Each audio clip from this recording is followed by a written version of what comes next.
Hello, in this video I'm gonna show you how to add number row to your keyboard on your OPPO F21 Pro 5G. So first let's open any app that allows our keyboard to pop up like this, and as you can see there's no numbers right here. In order to write them we'll need to move to the number section. In order to change that we'll need to move to our settings, scroll all the way down and find system settings.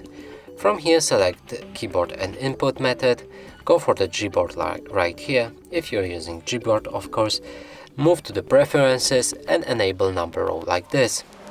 Now if we go back to the keyboard, we can see the numbers are right here above our letters, and we don't need to change the number section in order to write them.